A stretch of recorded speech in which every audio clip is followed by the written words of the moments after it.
Hello everyone, this is Kuroda giving you a shoutcast and a game between Liquid Jinro versus Twilight for you here on Tal'Darim Altar. Jinro spawning as the yellow Terran player over here on the bottom right or left hand side of the map at what I'll call the 8 o'clock position. Meanwhile, all the way to the north, or almost due north, I guess due northeast, north by east, we have Twilight for you spawning as the blue Protoss. So Protoss versus Terran here on Tal'Darim Altar, and we'll see what happens, what goes down here. I believe this was actually taken from a Chinese server, hence when I was loading up the replays, it had Terran as something with the Yunji as opposed to anything else. Now, I digress as this game does start to unravel.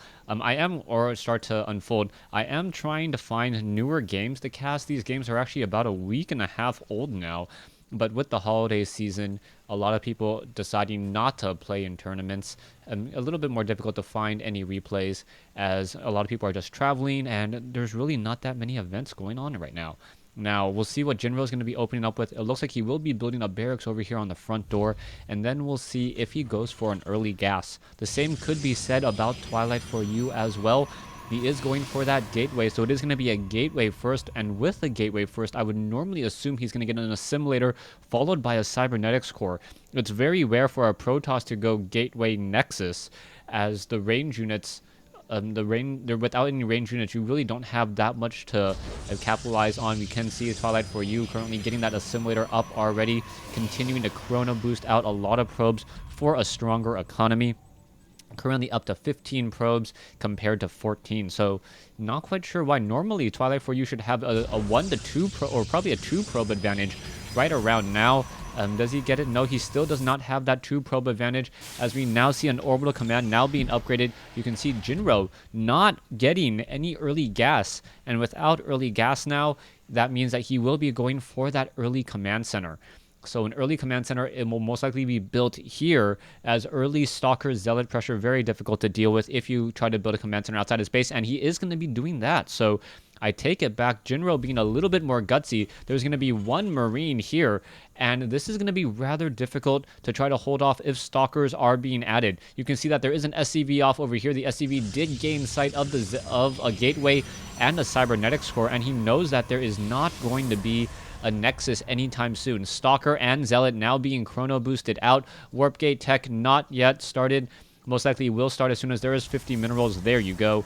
As we now see the SCV running away from the Zealot. A bunker is going to be added off over here, and I like the positioning on this bunker. With the positioning of this bunker right here, it's going to make it difficult for Stalkers and Zealots to try to run up the ramp from this side, as the range of the bunker will deal damage to, I believe, Stalkers. I believe it's a range of 6.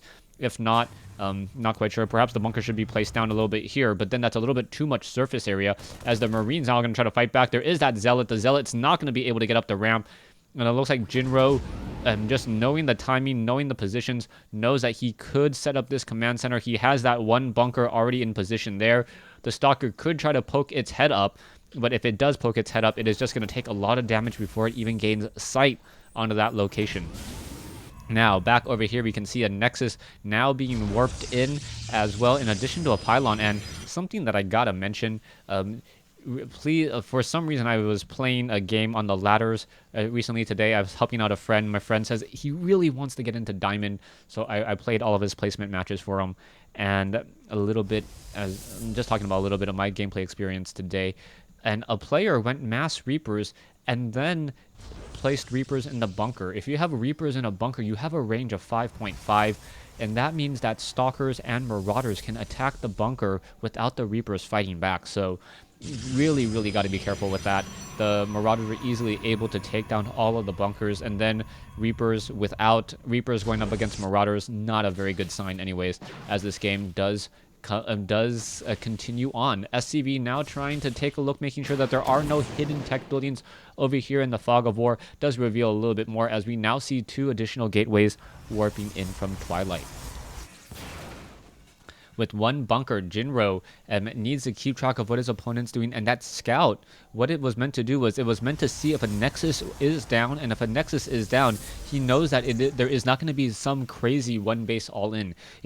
And a lot of times players, when they try to duplicate or imitate strategies that they see these professional players do, it's often because it often doesn't work because they don't do enough scouting. If Jinro did see that there was no nexus here, he must have immediately assumed that there were 3 gateways back at home, or 3 additional gateways warped in, and then a 4-gate pressure would have been coming down. Now, he did delay that bunker just a little bit, and now a Stalker is going to try to come up that ramp, taking a little bit of damage there. A Marauder needs to jump in there, as the Marauder would definitely help. And now the sentries of Twilight should be able to force field and prevent any repairing. This may be an issue, as we now see Marines and Marauders. What is going to be happening here? The sentry's not going to push in. The Marines and the Marauders jumping in over here. The Zealots quickly trying to focus this down. The Marines backing off as the sentry's now trying to focus down. And oh, very interesting play that the Marines all left the bunker, and I think that prevented Twilight from really trying to force field the bunker. As a force field is put down, the Zealots would end up being stuck on the wrong side of the force fields. The Marines would be able to attack, and then the Zealots would not be able to attack back. So trying to utilize it so that the sentry or the force fields are actually not in favor. As you now see that Jinro is taking a little bit of damage onto this one SCV over here. SCV is now just pulling back, not quite sure what's going on. The Marauders perhaps should engage, but there is no concussive shells, only combat shield and stim now being researched. The Marauders want to focus down and perhaps take down a Stalker or two. The Marauders, there are currently no Marauders inside the bunker, so the Marauders would have a range of 7. I'm not sure why Jinro didn't opt to put 1 Marauder in a bunker. It would perhaps cover the entire ramp and force all of that pressure back. Now, Jinro does like his positionings. He knows that he has favorable positionings in this matchup right now. He can expand to his 3rd, which is rather far away from his opponent, while his opponent's 3rd is a little bit too close. Proxy pylon now being set up here at the 9 o'clock location. We'll see how that will be utilized, as Twilight still holding on to 1 pylon off over here. Mules still being called into play. You now see Marauders and Marines. 1 Marine all just juiced up on some very, very nice stim pack, now apparently chasing and pushing away that Stalker. The Stalker activated the Zelnaga Tower to see a rather large army, and also 2 Ghosts in this group. So 2 Ghosts, as they move out, are going to deal a lot of damage to those shields, completely depleting them, and perhaps getting in some force or removing some force fields from the equation as well. But he took a look up the ramp, didn't like what he saw that Twilight purposely already separated all of his units and said, you can either get damage here, but then you would miss out on the force fields here, and that is going to be that's going to be problematic, as Twilight would have been able to get off 1, 2, 3, 4, 5, or about 7 force fields, enough to ramp off this entire ramp for a good 40 seconds. Pylon still not doing very much. 1 Marine catching a pylon over here. Pylo the pylon gonna get destroyed. If you don't know what that's in reference to, then, well, it's not one of my videos. Marines now going to shoot down this pylon here. It's not going to do very much to Twilight, as Twilight does have some pylons to spare, as we now see Zealots attempting to take apart these destructible rocks. Level 2 armor now being added, so Twilight is going to have very heavy armor. Meanwhile, level 1 infantry upgrades now being researched, so it's going to be very, very interesting to see how all of this unfolds. The Ghosts are going to be very effective, and perhaps the primary counter unit to those Zealots, as the Zealots are not going to be taking that much damage from Marines, especially with the +2 armor, or plus a total of 3 armor. 3 armor plus a Guardian Shield for a total of 5 damage reduction on a Marine's perhaps potential of 7 damage down to 2 after the level 1 weapons upgrade completes. Sentries and Zealots are split off over here. There is a nice group of Stalkers now positioning themselves, as the Zealots sentries are now going to be pushing up this ramp here. Marines and Marauders down here on the south side. Is an EMP Shockwave going to come in? Oh, no, yes, EMP Shockwave does come in, but EMP Shockwave does not stop the blink from going off. So even though it did EMP many of those Stalkers, blink is not energy based, and because it is not energy based, didn't have to really worry about it all too much. Psystorm now being researched. You can see level 2 armor is about to be completed, level 1 weapons about to be completed, as the Stalkers once again moving at the speed of light, deciding to blink away and not engage in any precarious situations. We are now 13 minutes or game minutes into this matchup, a total of 10 minutes here, as no one has really lost anything yet. Only 800 versus 475, all superficial numbers so far. As a third base now being established by Twilight, and that is normally a very good sign for Protoss. Protoss establishing their third base should be able to just clean up and then push out with a lot more units. Also, that Protoss warp gate really moves home field advantage to anywhere where you can warp in a pylon. Pylons only taking, 25 seconds to build, and do tend to move that home field advantage rather easily. You can see that there's currently one photon cannon here. Zealots and sentries still standing by, and Twilight perhaps waiting on the right amount of units before he once again tries to charge up that ramp. Level 2 weapons upgrade about halfway done. Level 2 armor upgrade already completed, with level 3 now on the way, as we now see Marauders and Marines attempting to snipe down a pylon and perhaps even this Nexus. Zealots do have charge, Stalkers do have blink, and that means that this engagement is going to get taken down rather quickly. Oh, the Stalkers going for the medevac, able to get the kill and also finish off the Marauder and the Marines. Total losses, Jinro not that great. He was slightly ahead, and now he has really evened up and now fallen behind his opponent in the terms of the loss column. 65 harvesters, 60 harvesters for Twilight, as probes are now being transferred over here to the 10 o'clock location. Twilight for you should be able to start chrono boosting off of this Nexus. Did take a little bit of shield damage, but not much of anything else, as the Zealots are going to be very problematic. Hellions are strong against Zealots, but the Zealots do tend to attack very quickly and can slice through those Zealots very, very quickly, as we now see this one pylon still sitting off over here, really not doing much.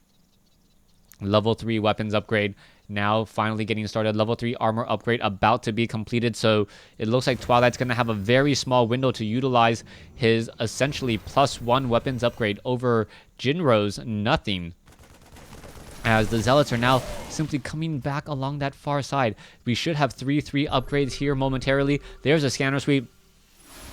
Zealots now trying to engage. Is it going to be able to do any damage? EMP shockwaves could be coming in. Yeah, EMP shockwaves doing some damage to a Zealot. Marauders and Marines finishing off and getting some damage onto the couple Zealots there. Those Zealots will end up slowing down. Oh no, one Zealot able to escape, as we now see another bit of pressure over here. Is it going to finish off that High Templar is the key question. That one Marauder already, the Marauder now, Psystorm now raining down. It looks like a couple Psystorm's going to hit Jinro's units. Another Psystorm could be coming in as well, or perhaps even a feedback. Not quite sure how this is going to work out, as the Nexus is taking a lot of damage so far. The Marauders are not attacking the same target, finally switching to the same target here. Probes now attempting to run away. Where is that High Templar? The High Templar going to get sniped down as well. A very expensive unit. Simply lost after 80 points of damage was dealt. Now, Twilight for you is behind in food. 191 versus 185, and a large engagement back over here. Let's see. Let's replay that. High Templars. Oh, EMP shockwaves, and no size or no Archon merging. Feedback now hitting a couple of those medevacs over here, but another High Templar able to barely stay alive due to that base 3 armor. EMP shockwave still hitting, as Psystorm being rained down, and oh, Twilight for you doing a decent amount of Psystorming. Will it be enough, as the the High Templars do not have enough for any more Psystorm here, as the Zealots are simply charging in. Twilight perhaps over-pressuring, over-trying to stay this battle here, as the Marauders and the Marines are going to turn around, finish off a couple sentries. The additional +2 armor is helping, but is it going to be enough? Sentries now once again trying to re-engage. The Stalkers could blink. The High Templars are back over here. There are a decent number of Zealots, as more Zealots coming back in to reinforce the front, but Twilight down to 146 food after losing a couple Zealots very, very needlessly, as we now see a Nexus being built off over here, but a Marine from Jinro is going to find that as well. Zealots attempting to finish off one command center. It doesn't look like it will go down. Sentry is now trying to finish off a separate command center. Will it be enough? Scanner sweep doesn't really show all too much. There's that Psystorm EMP shockwave hitting off a couple. Archons now merging. Is it going to be enough still, as we now see more EMP shockwaves hitting? There is one Archon in this group. Is it going to be able to run away? No, unable to, as the Archon merge time just not fast enough. The Archon now attempting to get away from those sentries and Zealots, as the Marines are deciding not to juice up at this point. High Templar sitting at the Xel'Naga Tower here, as we are now going to have another engagement in the center. Zealots now trying to get in some surrounds, but it looks like Jinro is going to come out ahead in this battle, as we finally see reinforcements. Those High Templars would have been very useful just moments ago. Zealots now picking off a couple fleeing Marauders, as the Marauders are not faster than all of those Zealots, and now two quick kills later. This Harvester count is now 49 to 59, as these two medevacs are deciding to retreat. Zealots, I believe, were able to not able to or really deal that much damage.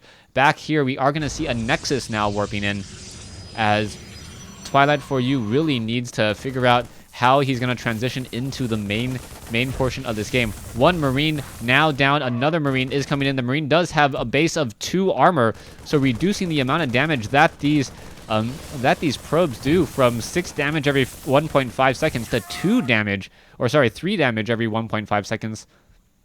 That is going to be very, very slow, as I believe it's 6 damage every 10 seconds, or every second. Really, really slow damage there. Now, High Templar still hanging around by a Xel'Naga Tower with the help of a Photon Cannon. Back over here, we are getting into Colossi, as Jinro once again has taken the lead in terms of overall food, but Twilight... Jinro, yeah, overall lead, but Twilight is ahead in terms of probes. That means that Jinro has a much larger army right now, but really doesn't have any place to engage with it. You can now see Marauders and Marines still wandering around here. 7 medevacs in the air. Pylons in position down over here, as Twilight looking to fend off this attack, or perhaps come in with a counterattack of his own. Jinro opting to now take his 4th base. And 4 bases better than 3, especially as the main base has already been, the natural expansion has already been mined out, and so has the main base. So Jinro, with a whole bunch of idle SCVs, needs to look into taking this expansion. If he doesn't, he's going to fall behind, as it is now 2 bases essentially to 3, as Twilight for You still has some probes over here, and also probes over here. Harvester count 1,600 versus 1,300 mules, I'm sure, are helping out. 2 additional mules mining away, as we are now going to get into a drop down over here at the center of the center 2 o'clock natural expansion. Marines going after probes. A pylon is it going to get taken down in time? No, it does not look like it will get taken down in time, as the Zealots are now going to finish off all of those Marauders and those Marines. The Zealots and the Ghosts over here perhaps could have attacked, as now all the High Templars, Immortals, and Stalkers are backing off. The medevac is going to do a bit of retreating here. There is 1 Marine upgraded, 3 weapons, 2 armor, and dealing 9 damage per attack. No real way to prevent damage on buildings. I take that back. Terran plating armor and the Protoss.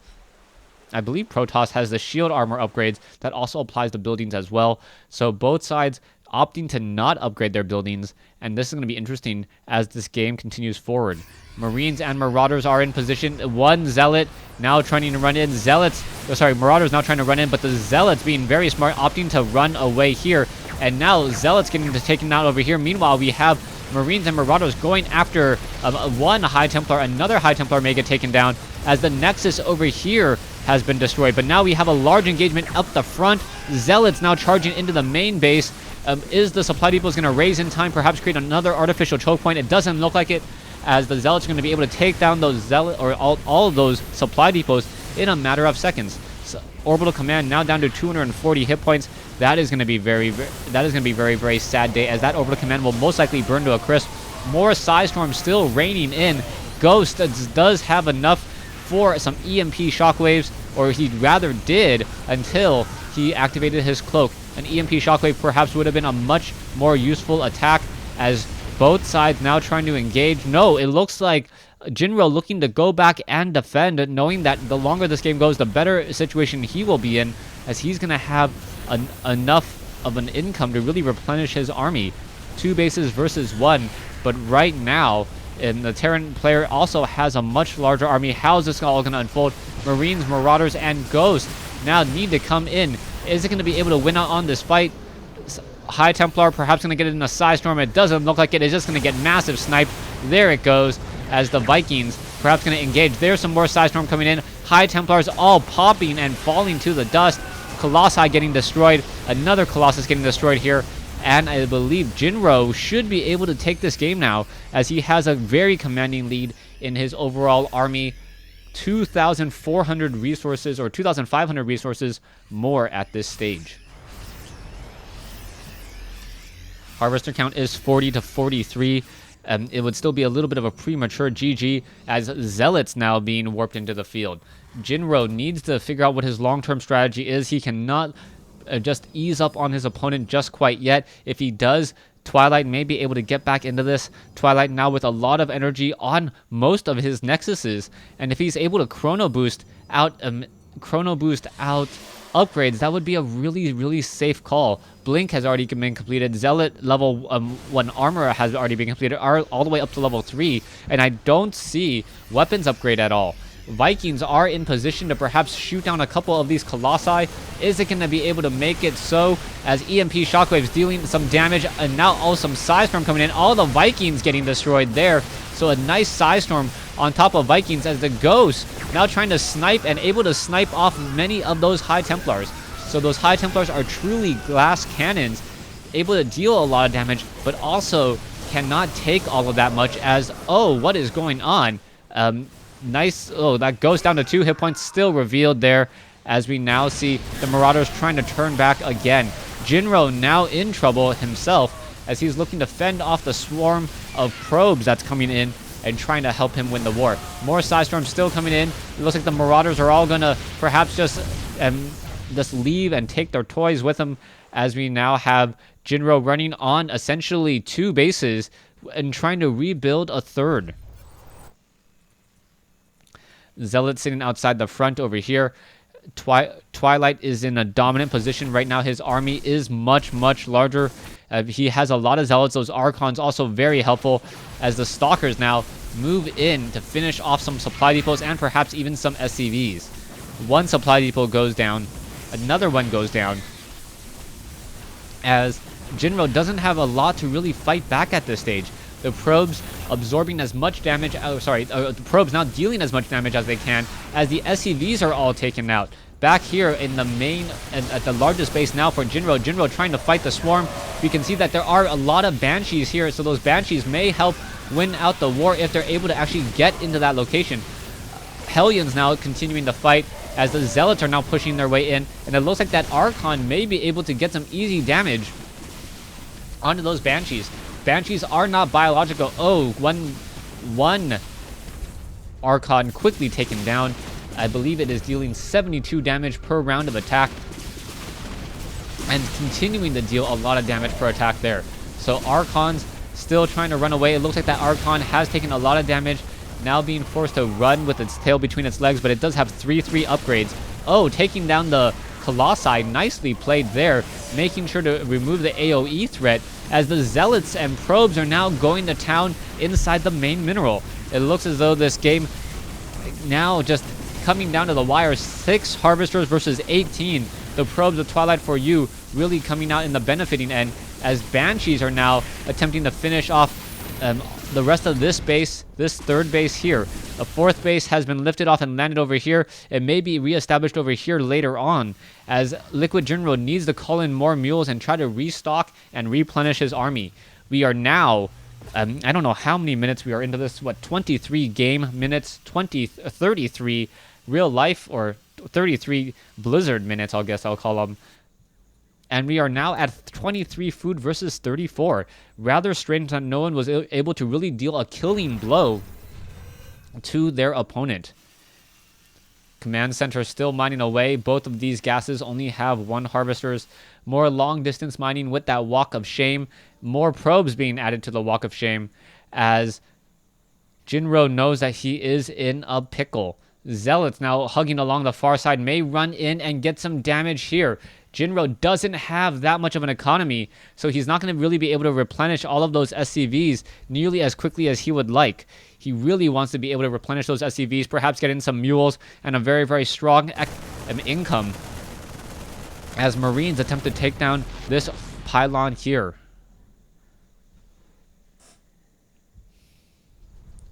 Now, Zealot going after a couple of Marines. The Zealot is down to 9 hit points. Is it going to activate a charge one more time? No, the Marine able to somehow shoot past the orbital command.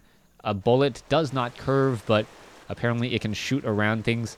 As we now see the High Templar just making patrols and making sure that if there is going to be any harassment, that he's ready and willing to take care of it. High Templar already in the air. Is it going to be enough? And as the High Templar tries to run away, unable to get under the cover of the photon cannon, and now getting some free probes. And there is the GG by Twilight. So Twilight losing things after 12 probe advantage versus an 8. No stalkers, not enough stalkers. There was a High Templar, but that was it. And with only one observer, I guess he felt that he couldn't replenish his forces nearly quickly enough, as Twilight didn't have this expansion either. It was already mined out, forced to do that long distance mining. Thanks for watching. Thanks for listening. Hope you guys enjoyed this 1v1 replay between Jinro and Twilight.